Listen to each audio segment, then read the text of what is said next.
Namimiss ko na si Ivan, ang lalaking lihim kong minamahal.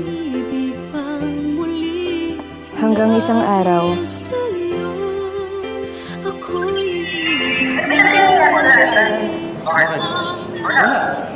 may hindi ka sinasabi sa akin eh. Ano ba naman ako sabihin sa'yo? Ba't di ka na pumapasok? Ba't di ka na nagpaparamdam sa akin? Ba't di ka nagre-reply sa mga text mo, Ivan?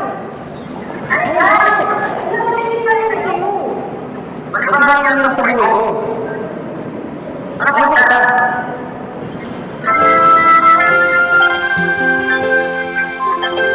Natahimik ako sa sinabi niya. Ano ba niya ako? Isa lang akong hamak na best friend. Hanggang doon na lang yun. Umalis siya at di na nagpakita. Di na rin ako nagte-text. Di na rin ako pumupunta sa kanila. Makalipas ang 2 linggo, may natanggap akong balita.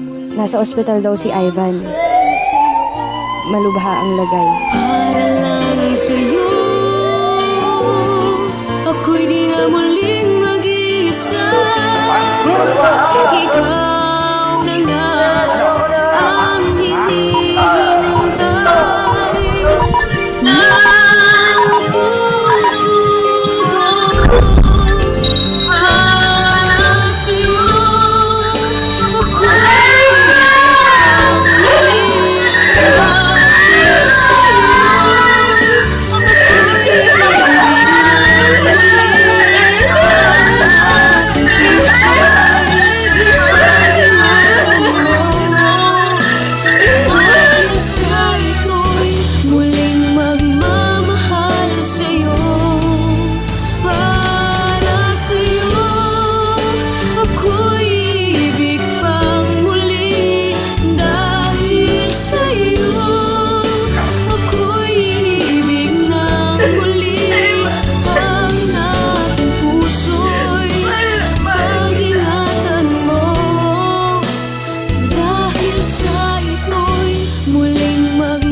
Sa akin ang cellphone ni Ivan.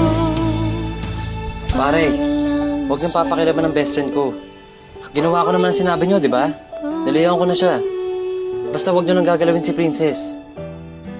Mahal na mahal ko yun.